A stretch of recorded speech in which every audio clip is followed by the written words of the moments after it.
الرحمن الرحیم۔ ایک بھائی نے کویشچن کیا کہ ہماری دادی ہیں وہ دماغی لحاظ سے پہلے بھی ان کی دماغی توازن ٹھیک نہیں تھا، لیکن جیسے جیسے اب عمر بڑھ ہے تو اس اسٹیج پر آ گئی ہیں کہ بعض اوقات سارا دن زور زور سے باتیں کرتی ہیں، اور کبھی ایسا بھی ہوتا ہے ساری رات باتیں کرتے رہتی ہیں اور ہمیں سونے نہیں دیتی ہیں۔ اب صبح کام پر بھی جانا ہوتا ہے، دیگر معاملات ہوتے ہیں، تو پھر ہمیں بھی بعض اوقات غصہ آ جاتا ہے اور ہم ان کو ڈانٹتے ہیں۔ تو کیا اس ڈانٹ کی وجہ سے کوئی شرعی حکم ہوتا ہے؟ اس کے علاوہ خاموشی نہیں ہوتی، کیا حکم شرع ہوگا؟ دیکھیں، یقینی سی بات ہے کہ جب انسان ذہنی طور پر اذیت میں ہوتا ہے، ٹینشن میں ہوتا ہے، تو اگلے دن کے معاملات بہت زیادہ خراب ہو جاتے ہیں، خصوصاً جو دماغی کام کرنے والے ہوتے ہیں، آفس ورک کرنے والے ہوتے ہیں۔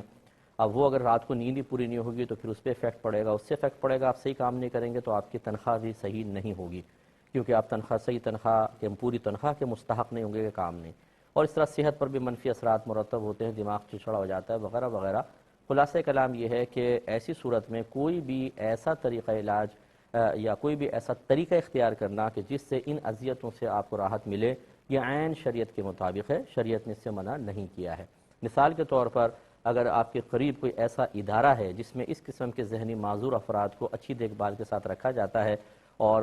آپ علاج معالجے کے اس میں پیسے دے دیتے ہیں، تو شرعی لحاظ سے یہ کوئی گناہ نہیں ہے کہ یہ آپ نے اپنے گھر سے دادی جان کو اس ادارے کے اندر منتقل کر دیا، کیونکہ ایسے ادارے باقاعدہ قائم ہیں جہاں دماغی مریضوں کو رکھا جاتا ہے، ان کا باقاعدہ علاج کیا جاتا ہے۔ وہاں ساؤنڈ پروف رومز بھی ہوتے ہیں، یا وہاں سبھی تقریباً ایسی چیخ چلانے والے ایک جگہ ہوتے ہیں، تو وہ تو مطلب ایک ماحول بن جاتا ہے وہاں پر، اور عام لوگ جو اس طرح کے نہیں ہوتے، جو اس سے بہت زیادہ ڈسٹرب ہوتے ہیں، وہ بہرحال پھر تھوڑی سی راحت پا لیتے ہیں۔ تو اس طرح کوئی ادارہ ہے تو ضرور آپ وہاں پر بھیجیں، اگر نہیں ہے تو پھر ڈاکٹر سے رجوع کریں، اگر کوئی ایسی میڈیسن ہے کہ ان کو رات میں دے دی جائے جس کی وجہ سے وہ پرسکون سو جائیں، جبکہ ان پہ ایسا کوئی سائیڈ ایفیکٹ نہ ہو کہ موت ہی ہو جائے، تو وہ آپ استعمال کر سکتے ہیں تاکہ وہ آپ کو سکون ملے۔ تیسری صورت پھر یہی ہوتی ہے کہ بتقاضائے بشریت اس کو عادت نہ بنایا جائے۔ کبھی کبھار اگر آپ ہائپر ہو جاتے ہیں اور آپ کی زبان سے کچھ کلمات نکل جاتے ہیں تو اللہ کی رحمت سے امید ہے کہ اللہ تعالیٰ درگزر فرمائے گا، اور یقیناً جب تک آپ اخلاص کے ساتھ ان کی خدمت کر رہے ہیں اور تکلیف برداشت کر رہے ہیں، آپ کے درجات کی بہت زیادہ بلندی کا سامان انشاءاللہ